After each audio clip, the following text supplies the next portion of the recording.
नाज़रीन वाक़िआ खां कंदा हलूं। पीटीआई अॻवान शाह महमूद कुरैशी पारां दहलीन जे इल्ज़ामनि हेठि फैक्ट्री में दाख़िल थियण जी कोशिश कई वई आहे। महमूद कुरैशी चयो आहे त फैक्ट्री अंदर बैलेट पेपर्स ते ठप्पा आहिनि। वाक़िआ खां कंदा हलूं।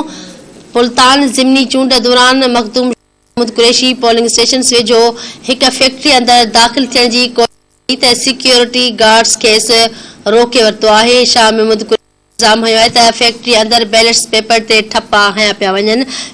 ऑफिसर ऐं रेंजर्स अमलदारनि खे नोटिस वठणु घुर्जे। शाह कुरैशी जी शिकायत ते रेंजर्स एहलकार ऐं रिटर्निंग ऑफिसर जो दौरो कयो आहे। फैक्ट्री मालिक शाह महमूद कुरैशी जे इल्ज़ामनि खे रद्द कयो आहे। पीपल्स पार्टी अॻवान अली मूसा गिलानी चयो आहे त शाह महमूद कुरैशी शिकस्त ॾिसी किरियल हरकत कई आहे। संदसि ख़िलाफ़ फौरी तौर कई वञे। अली मूसा गिलानी चयो त फैक्ट्री में स्टेशन खां 1 किलोमीटर परे आहे। शाह महमूद कुरैशी असांजे जी फैक्ट्री ते अची खेसि हिसायो।